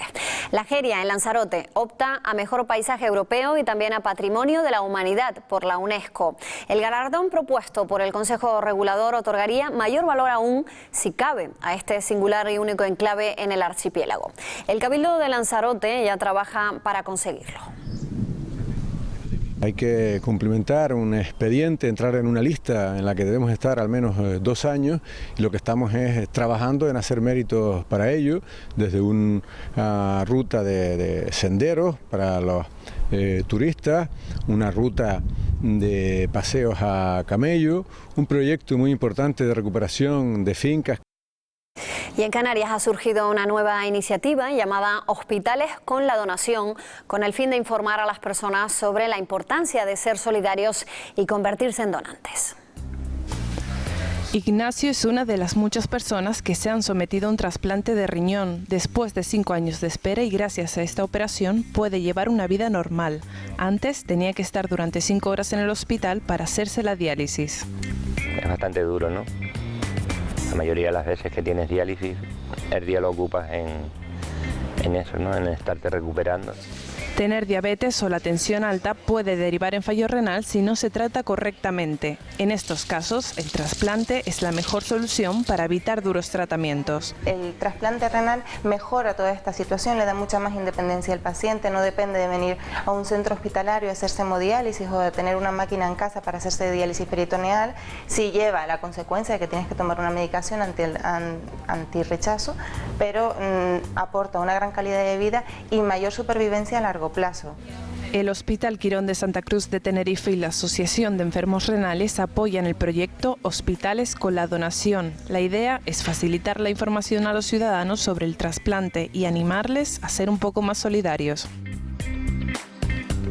Pues precisamente para hablarnos de esa campaña Hospitales con la Donación, tenemos con nosotros en el plató de Buenos Días Canarias a José Viña. Muy buenos días. Muy buenos días. Que es responsable de comunicación de esa Asociación de Enfermos Renales de Tenerife, de ERTE. Efectivamente. Bueno, ¿en qué consiste esta campaña? Esta campaña consiste, como bien han dicho en la noticia, en acercar la información de lo que significa ser donante a la mayoría de la población que va a estos hospitales privados. Especialmente la campaña se centra en hospitales privados de la isla de Tenerife, para además de dar esa información también facilitar que soliciten la tarjeta de donante. El mismo folleto informativo incluye un formulario que cualquier persona que desee solicitar la tarjeta debe cumplimentarlo y enviarlo a la asociación y nosotros le remitimos esa tarjeta. Esta campaña responde a una necesidad de que haya más donantes, han bajado las cifras. con respecto a años anteriores? Donantes siempre hacen falta. Por desgracia, las listas de espera para trasplantes se incrementan, no solo de riñón, sino de hígado, corazón, pulmones, e indudablemente cuanto más sensibilicemos a la población, más posibilidades hay de incrementar esas cifras de donantes, que el año pasado se situó en 56 personas. Ya no es tanto el número total de donantes, sino la negativa familiar, que es donde ERTE trabaja muchísimo. Conseguir que la familia respete la voluntad de la persona fallecida, que la respete conociéndola. Por eso es importante que la persona que desee ser donante, además de solicitar la tarjeta, comunique a sus familiares que esa es su decisión. Porque a pesar de que la familia conozca esa decisión, ellos son los que tienen la última palabra, ¿no? Efectivamente, el modelo español hace que la familia sea el interlocutor válido en ese momento en que la persona ha fallecido, pero está claro que si la persona comunicó a sus familiares su deseo, ellos van a respetarlo. Para ser donante, los trámites son muy sencillos, ¿no? Es más sencillo de todo. Yo creo que los procesos más simples que existen es comunicarle a tu familia que quieres ser donante. A partir de ahí, nosotros animamos a que soliciten la tarjeta de donante que acredita el deseo, la voluntad. No tiene valor legal, pero sí es verdad que cualquier persona que ve que posees esa tarjeta se compromete, sabe que es una decisión firme, que lo tienes claro y se compromete a respetarlo.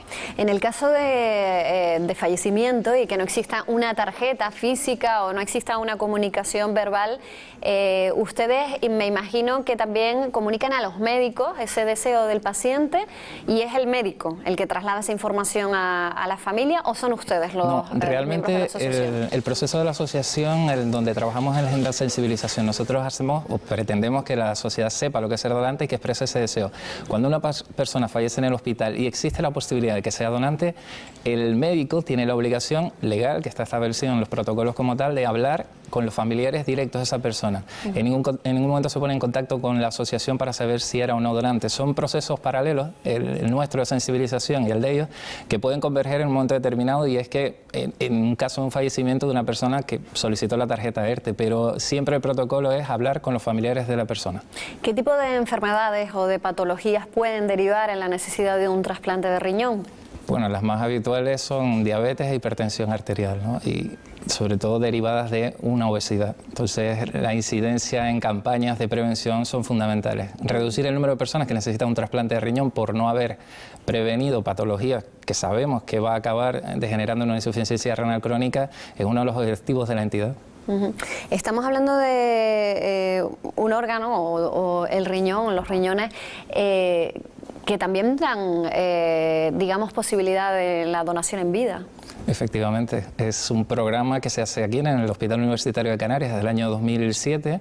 Se llevan hechas unas 32 intervenciones y la calidad de vida del trasplante es muy superior a la de donante cadáver. Estamos hablando de una intervención programada, o sea, hay tiempo para hacer los controles, tanto al donante, que son controles exhaustivos. Hay que tener en cuenta que es una persona que está perfectamente de salud, posiblemente nunca ha visitado un hospital y va a donar un riñón, va a quitarse algo de él para dárselo a un familiar. Esos trasplantes funcionan, como digo, muy bien, y es la mejor opción para los pacientes jóvenes porque el perfil del donante, la edad se ha incrementado con el paso de los años y claro, eso está haciendo que las personas jóvenes tengan más dificultad para llegar a un trasplante de riñón. En ese caso, si se elige donar en vida, ¿cuáles son las implicaciones para el donante, para la persona que dona su órgano? En principio es a través del Servicio de Coordinación de Trasplantes, se le explican todo el proceso. Como he dicho anteriormente, se le hacen una serie de pruebas físicas, una exploración completa para garantizar que el someterse a esa intervención quirúrgica, el donar ese riñón, no le va a suponer a él un riesgo para la salud. Todo ese proceso puede durar 2 o 3 meses, donde hay también informes psicológicos, incluso psiquiátricos, que garantiza que la persona toma la decisión libremente y por lo tanto sabe perfectamente lo que está haciendo. Existe, supongo, cierto temor todavía, ¿no?, de esas personas que se deciden a donar en vida, pues que les pueda fallar en un riñón a ellos en el futuro. Esa indecisión interrumpe o de alguna manera paraliza ese proceso, ¿no?, de tomar esa decisión de donar. En parte depende de la cantidad de información que reciban, ¿no? A veces muchas cosas en la vida, cuando no tenemos la información, nos hace temer tomar una decisión. En el caso de la donación en vida, lo que sí está claro, las estadísticas es que, por ejemplo, son habitualmente más las mujeres donantes que los hombres. Incluso hay una anécdota de un chico trasplantado de riñón que cuando planteó en casa la posibilidad de que algunos de sus hermanos donara, ellos son varios chicos y 2 o 3 chicas, son bastantes hermanos, pues las chicas automáticamente dijeron, sí, yo lo que quieras, me hago las pruebas para ver si somos compatibles y tal, y los chicos, bueno, el planteamiento fue, si fallan ellas, pues entonces ya nos avisas a nosotros, ¿no? Pero sí es verdad que el perfil femenino en este caso, hay más madres que donan a sus hijos, más hermanas, y la realidad es que es un programa que está funcionando bastante bien. Funciona, al hacer esa referencia a las familias, supongo que el hecho de que un familiar tuyo haya donado, pues te quita esa inquietud y a lo mejor te hace dar el paso, ¿no?, a donar. Indudablemente. Una familia, alguien que ha sido donante real en vida, hace que todos los demás sigan su ejemplo. Además, nosotros utilizamos las campañas testimonios de ellos para que otras personas, otros familiares en esas circunstancias, donde tienen a alguien enfermo en diálisis y que pueda trasplantarse, pues den el paso y se ofrezcan por lo menos para hacerse las pruebas. Ya después será, después de esos exámenes exhaustivos, los que determinen que puedan ser o no donantes. Bueno, ustedes barajan cifras del año 2012 en cuanto a donaciones. ¿Son suficientes esas donaciones? Ya me decía que nunca es suficiente, pero ¿dan cobertura a las necesidades básicas de la isla? Relativamente, o sea, siempre quedan personas en lista de espera para trasplante, siempre. Hay muchas personas en lista de espera. La media anual en Canarias para riñón son por encima del centenar. ¿Y hay muchos enfermos de riñón en las islas? ¿Es una patología que se da con frecuencia? Se da con bastante frecuencia. Tenemos por encima de los 1000 pacientes en hemodiálisis, en tratamiento, bueno, de hemodiálisis y diálisis peritoneal. Son entre las 2 provincias, aproximadamente un 50% cada una. Y como decía anteriormente, la mayoría es por diabetes, cerca del 40% por la diabetes. Claro, al ser la diabetes una de las enfermedades que tienen más incidencia en Canarias, imagino que el riñón es uno de los órganos más afectados. Bueno, antes de marcharnos, me gustaría que lanzara un mensaje a las personas que nos están viendo para que se hagan donantes. Vale, me gustaría aprovechar, gracias a la oportunidad que nos das. Por un lado, darle la oportunidad a que el que quiera hacerse donante, pues que dé el paso, que si tiene alguna duda, pues se ponga en contacto con la asociación. Estamos en redes sociales, a través de la página web, tenemos una línea 900.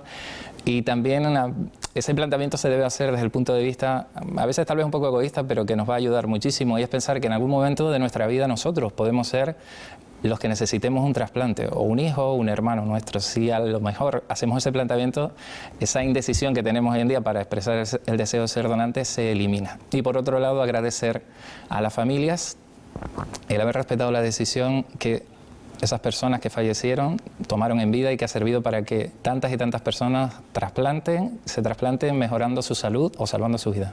Bueno, pues requisitos básicos en vida: ser mayor de 18 años, supongo, y estar en buen estado de salud. Efectivamente. Y en el caso de que hayamos fallecido, comunicar esa decisión de donar nuestros órganos a la familia para que no haya ningún inconveniente a la hora de dar vida a otras personas. Efectivamente. Pues muchísimas gracias. Le damos las gracias por venir. El responsable de comunicación de la Asociación de Enfermos Renales de Tenerife, José Viña. Buenos días. Buenos días, muchas gracias. Gracias.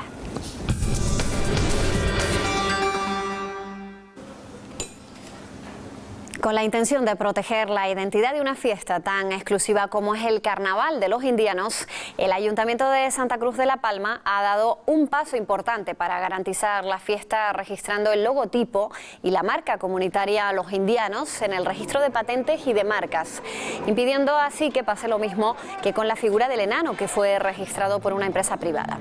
El logotipo, diseñado por Luis Fernando Artiles, está en proceso de implantarse en más de 1 millar de productos.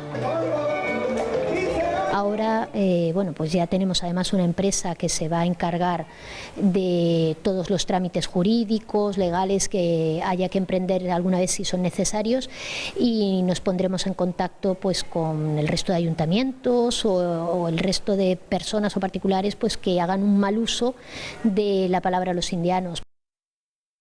Y en La Palma, el desfile de los caballos fuscos en Fuencaliente es el acontecimiento más singular y llamativo de las fiestas de la vendimia. Se trata de caballos elaborados artesanalmente. La tradición se remonta hace más de un siglo. Hemos podido ver cómo preparan estas simpáticas figuras que saldrán a la calle este fin de semana. Manos que cuidan los detalles y paciencia. Faltan pocos días para que los caballos fuscos estén en las calles de Fuencaliente y en el barrio de Los Quemados sus creadores se esmeran en dejarlo todo perfecto. El armazón está construido con caña, luego la decoración exterior con papeles variados y con mucho colorido. Papel de seda, fundamentalmente, los faldones, los flecos, y luego con papel pinocho, lo que es el forro del armazón. Más de un siglo después sigue viva una tradición que podría tener su origen en los fenómenos migratorios. Se inicia en la segunda mitad del siglo XIX, cuando un vecino de este barrio llamado don Blas Cabrera los construye por primera vez. Él murió con 72 años en el año 1918. Esta tradición la continúa su hijo Cornelio Cabrera.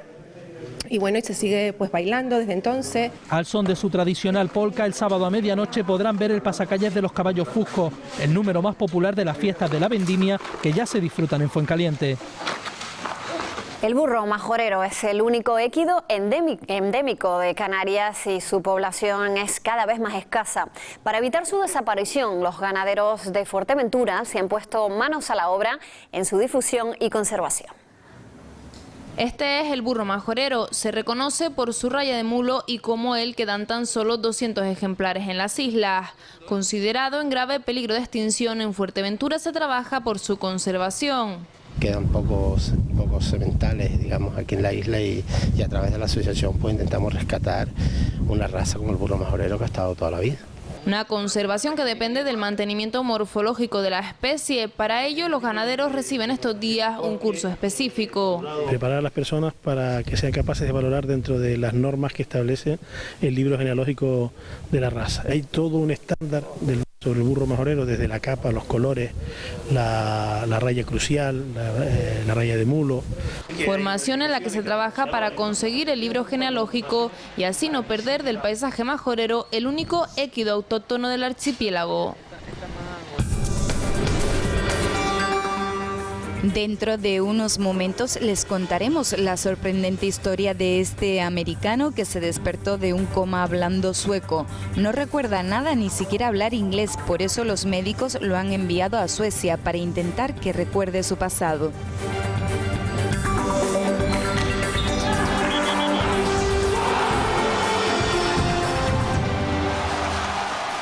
Tiempo ya para los deportes con Estelia Díaz. Muy buenos días. Buenos días, Patricia. Bueno, Supercopa y lesión de Messi, ¿no?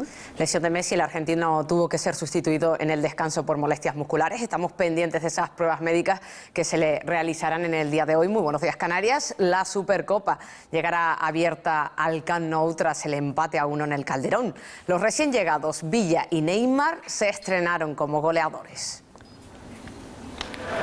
Simeone le ganó la partida al Tata Martino, al menos en la primera parte. El planteamiento del entrenador rojiblanco, intenso y sin fisuras, dejó sin ideas al FC Barcelona, incapaz de hacer circular el balón.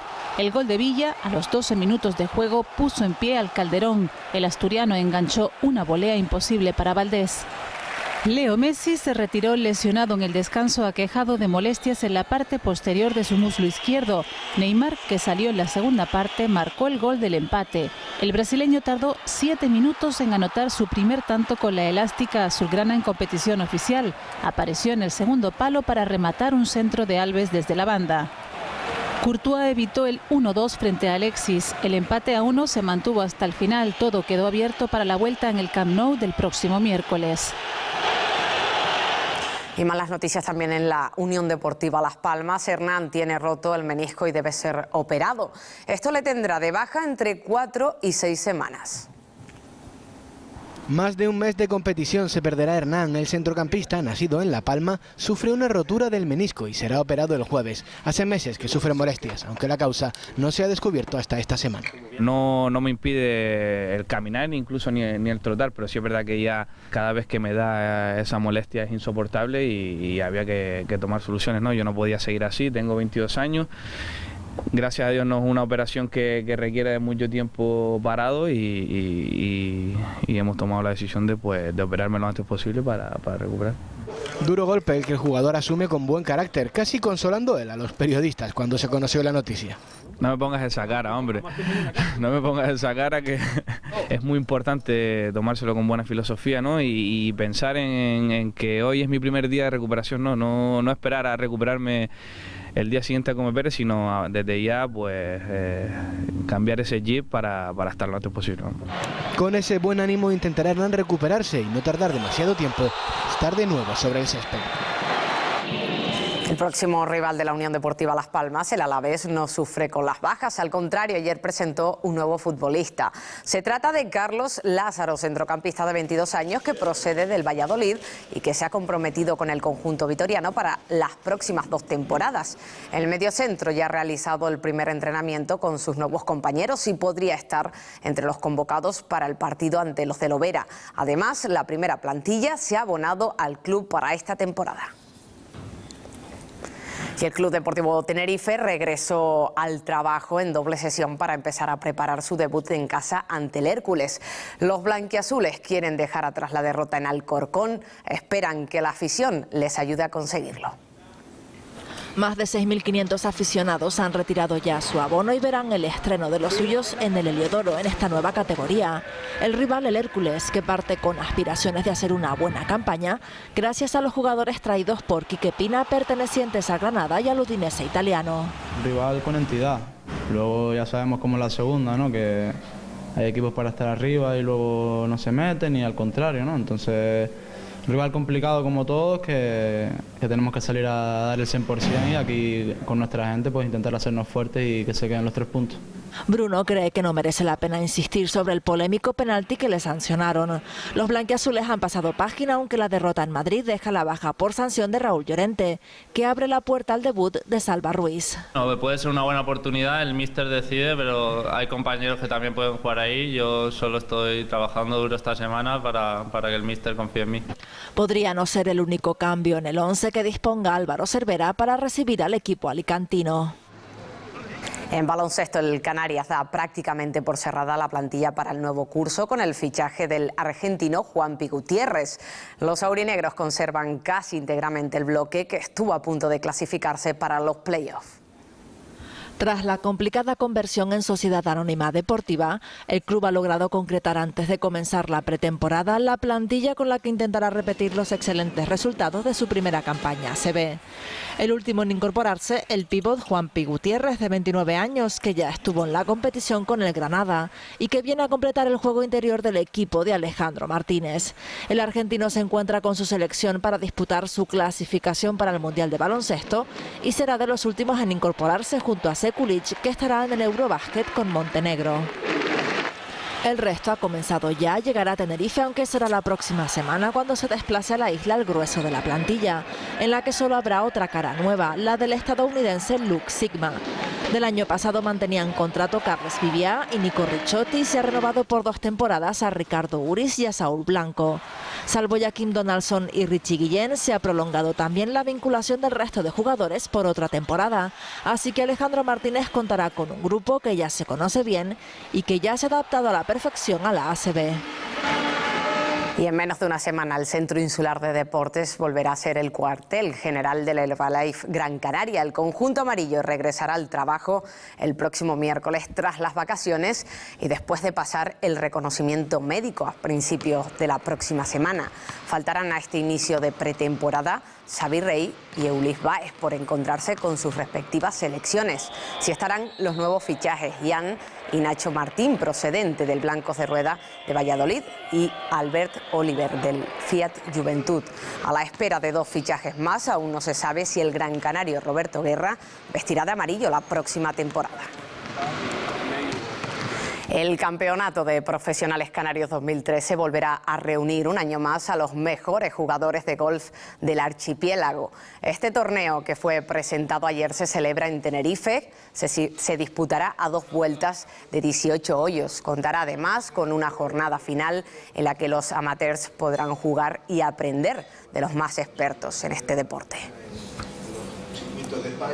Hemos pensado que esta era la mejor manera de ayudar a los profesionales locales para que el jugador de Tenerife tenga la posibilidad de jugar con nuestros profesionales, los conozcan un poquito mejor y pasen una jornada muy agradable con ellos. El taekwondo vive una época de auge en Canarias. Nicolás García M. regresó con la plata de los Juegos Olímpicos de Londres y otros, como Miguel Ángel Santiago, también están llevando lejos el nombre de las islas. Miguel Ángel Santiago regresó del Campeonato del Mundo Máster de Taekwondo celebrado en Italia con el oro al cuello. A lo que fui a competir y tenía un reto, un objetivo y lo conseguí, ¿no? Nunca es fácil, pero esta ha sido la ocasión más difícil en lo físico y en lo emocional. En diciembre me fracturé 2 costillas que me impidieron continuar con el entrenamiento en 2 meses. Luego en abril es el fallecimiento de mi padre, pues ya emocionalmente también tuve un duro golpe. Y bueno, ahí estuve un poco casi a punto hasta de abandonar, ¿no? Miguel Ángel ha tenido que hacerse un experto en lo que él llama el otro deporte. Y cuando te planteas un reto como este, en mi caso, pues tengo que contar ya no solo con entrenar para competir y hacerlo bien, sino encima pues planificarme el viaje con todas sus consecuencias. Incluso hospedarme en apartamentos, albergues para yo hacerme de comer. En Canarias se vive ahora una época de auge en el taekwondo, desde que Nicolás García M. logrará la plata en Londres 2012. A pesar de que otra generación, realmente él es un deportista de alto rendimiento y yo, como digo, soy de rendimiento. Y de buen rendimiento, 3 medallas en otros tantos mundiales le avalan. Tras el parón veraniego, la Fórmula 1 vuelve este fin de semana en Bélgica. Fernando Alonso espera que vayan mejorando las prestaciones de su Ferrari, aunque el circuito de Spa no es ni mucho menos su favorito. El piloto asturiano no ha logrado ganar nunca en este circuito, por lo que considera esta carrera como un reto. Su mejor puesto fue con Renault en 2005, cuando logró subir al podio en segundo lugar.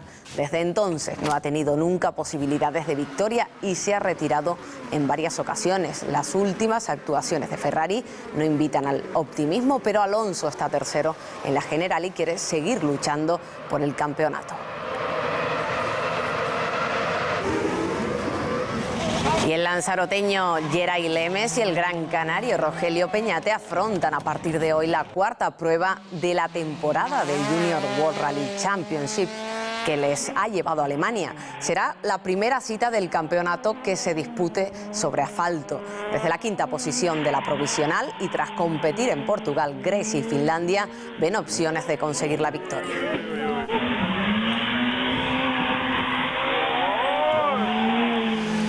Y este sábado 24 de agosto tenía previsto celebrarse en la Isla del Hierro la subida a la cumbre de rallies, pero la organización del evento acaba de comunicar que se aplaza debido a problemas en el transporte marítimo de los coches. La escudería Hierro Sur ya se ha puesto en contacto con la Federación Canaria y Tinerfeña para buscar una nueva fecha de celebración de la 15ª edición de la prueba. Hasta aquí el tiempo de deportes. Volvemos mañana, Patricia, con más noticias. Pues sí, habrá que esperar a esa subida. Hasta mañana, Estela. Hasta mañana. Gracias, buenos días. Nosotros nos vamos un momentito a publicidad y enseguida regresamos aquí en Buenos Días, Canarias. Dentro de unos momentos les contaremos la sorprendente historia de este americano que se despertó de un coma hablando sueco. No recuerda nada, ni siquiera hablar inglés, por eso los médicos lo han enviado a Suecia para intentar que recuerde su pasado.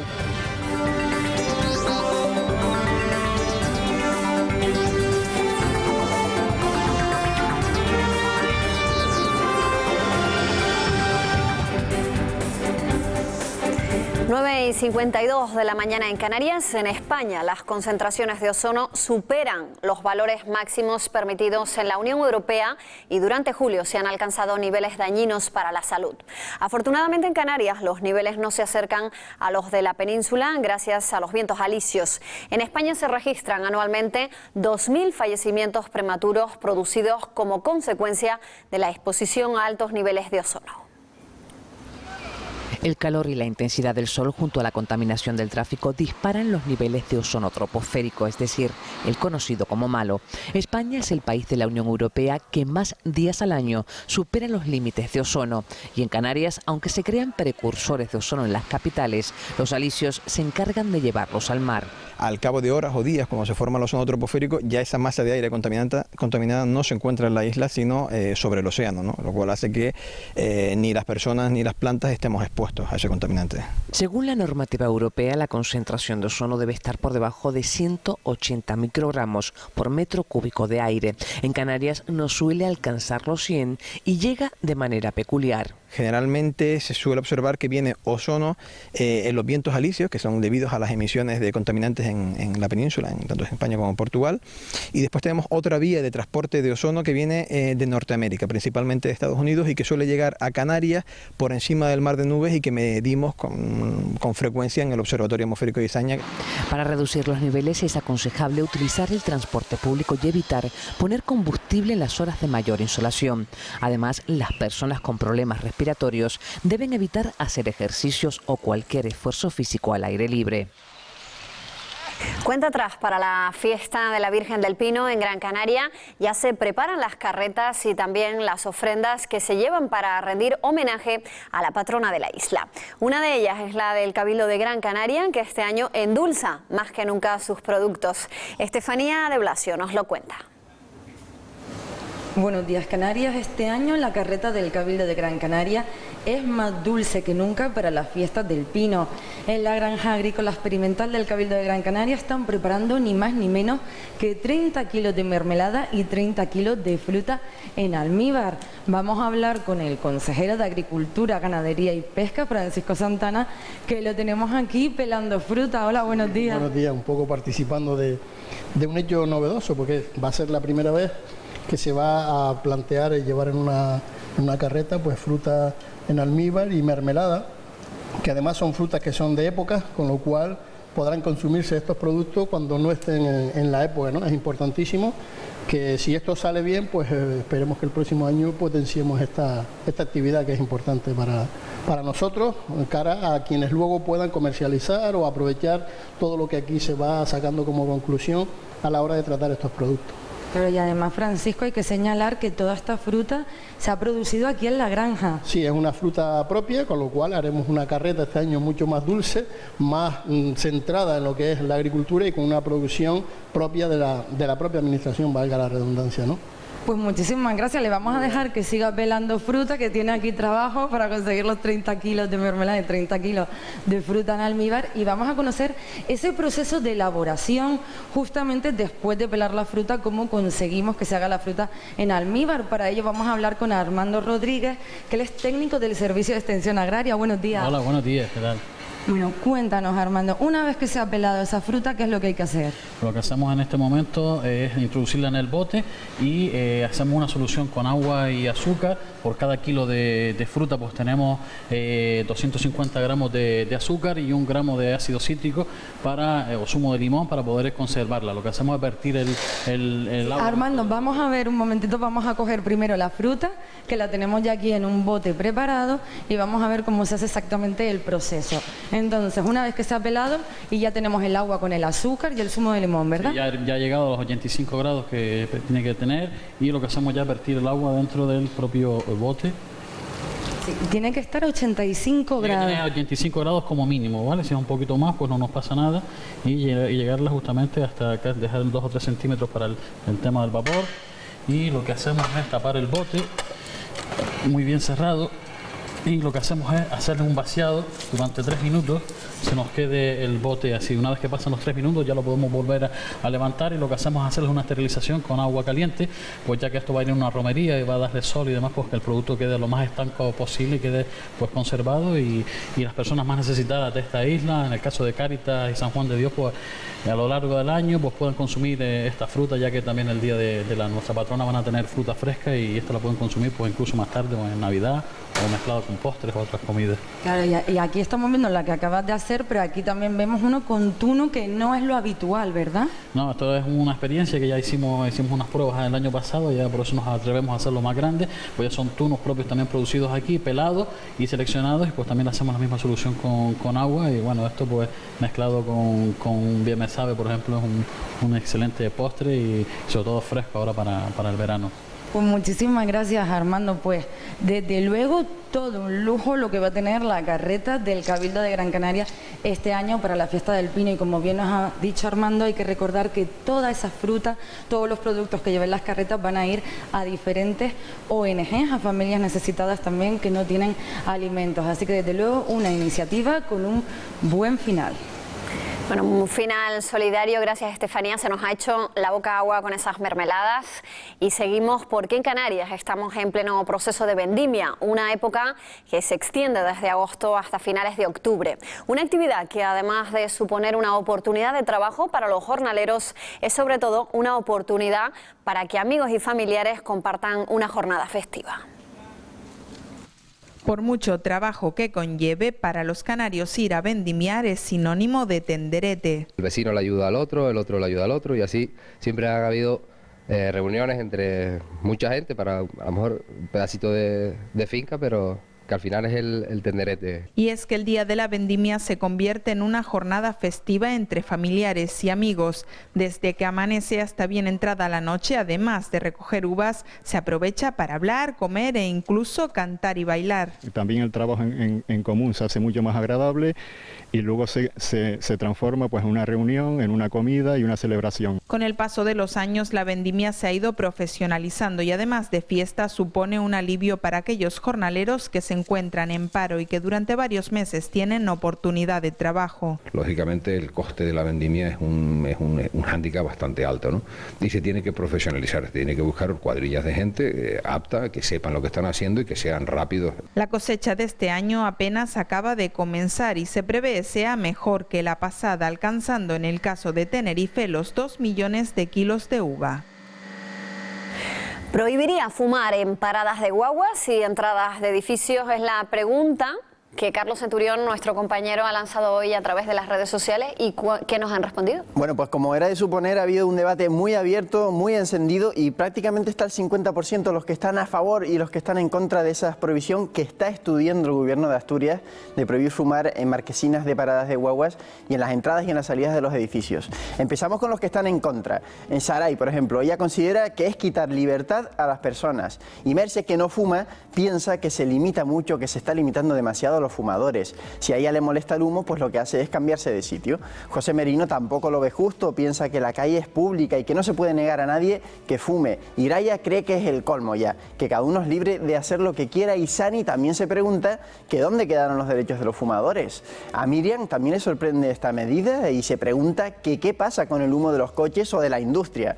En cambio, también prácticamente la otra mitad está a favor, como Zoraida, que considera un suplicio aguantar el humo y el olor y lo restringiría a la casa de cada uno. Mae nos comenta que ella es fumadora, pero que sí cree que muchos fumadores no se fijan hacia dónde está yendo el humo de su tabaco. Coralia y Oli nos dicen que deberían prohibir el fumar en las playas, pues además de que el humo molesta, luego se quedan llenas de colillas y es un asco. María y Joana también están a favor de la propuesta asturiana, y Saray le encantaría que esta medida se tomara aquí también. Y acabo con la opinión de Pilar, que pide más educación y menos prohibiciones. Cree que hace falta entender que la libertad de uno acaba cuando molestas a otro, y mientras los fumadores no entiendan eso, de nada servirán las prohibiciones. Pues como digo, un debate muy abierto, muy encendido, del que por supuesto pueden seguir opinando durante todo el día y durante toda la tarde también, si lo desean, sobre esta opinión. Mañana tendremos más. Y por cierto, envíenos fotografías. Hoy tenemos una, pero no la vamos a poner, para intentar poner dos mañana. Estamos esperando sus fotografías. Y vamos a seguir cambiando radicalmente de tema y de continente, pues nos vamos a ir hasta Rusia con unas imágenes que asustan. Fíjense bien, las grabó en una playa cerca de la ciudad de Kaliningrado uno de los cientos de bañistas que disfrutaban de un soleado día. Cuando ven eso que están viendo, un barco de guerra ruso, un barco anfibio, intentó llegar a la playa, desembarcar en la playa, pese a que había millones de bañistas, bueno, millones no, pero cientos de bañistas. Afortunadamente pudieron quitarse y no hubo que lamentar daños. El ministro de Defensa ruso dice que lo sorprendente no es que el barco hiciera esa maniobra, sino que la gente estuviera en la playa. Parece el mundo al revés.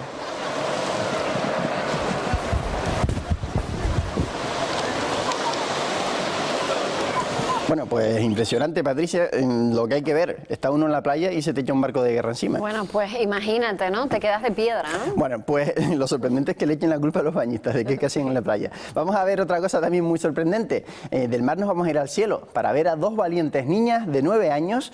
Ellas son de Inglaterra y primas y se han convertido, ahí las están viendo, en las personas más jóvenes en colocarse sobre las alas de un avión. Ahí la están viendo, y volar, no solo quedarse ahí, por supuesto, algo que no todos nos atreveríamos, o al menos yo. Son la tercera generación de su familia que se dedica a volar de esta manera, así que de casta le viene. Y de hecho los aviones son de su abuelo, llegaron a alcanzar 160 kilómetros por hora ahí subidas en las alas, y antes de volar ellas mismas explicaban el porqué de su hazaña. Están intentando recaudar dinero para las personas que sufren distrofia muscular. Así de contentas llegaron estas valientes menores cuando aterrizaron. Bueno, y nos quedamos ahí en Inglaterra, en Londres concretamente, para ver la operación Bikini en el zoológico de esa ciudad. Les explico, resulta que en verano aprovechan para ver qué animal ha comido de más o de menos, y por eso pesan y miden a todos los animales. Puede parecer muy fácil con esta rana toro africana, que pesó medio kilo prácticamente, o con esta ranita verde que pensaron en una cuchara. También parece muy fácil con este búho o con otros animales, los vamos a ver, como este oso hormiguero, lo veremos luego. Este sí fue más difícil, el tigre. ¿Cómo lo hacen?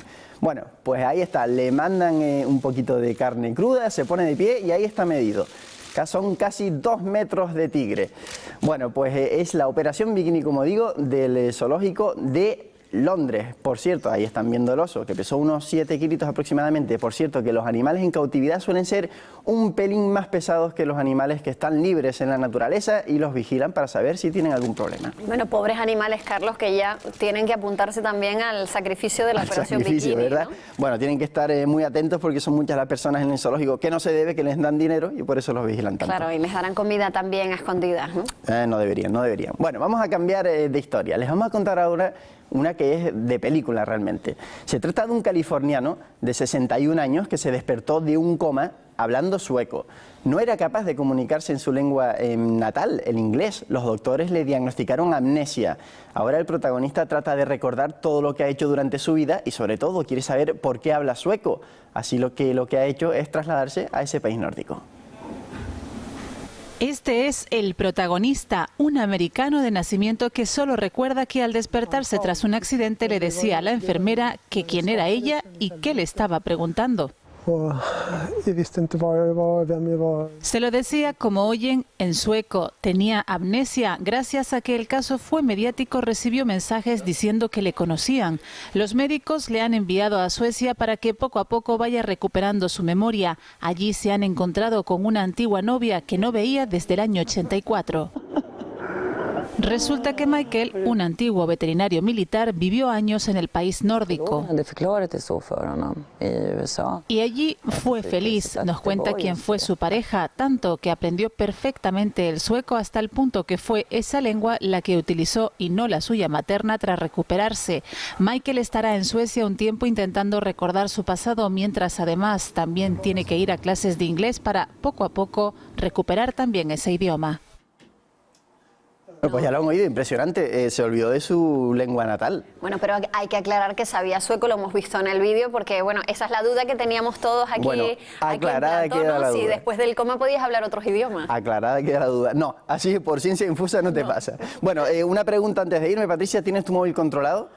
Bueno, ahora aquí en el plató no, pero perfecto, pero ¿sabes dónde está? Yo creo que sí. Bueno, pues mira lo que le pasó a una presentadora marroquí cuando, como Patricia estaba dando las noticias, se le acercó su hija, qué buena ella, cuando sonaba el móvil y se lo fue a dar.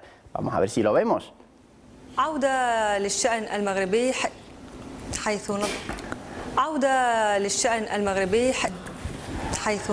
Bueno, la pobre niña parece que a la última hora se da cuenta de dónde se está metiendo y parece que sale corriendo. Demasiado tarde, en cualquier caso se metió en el plano.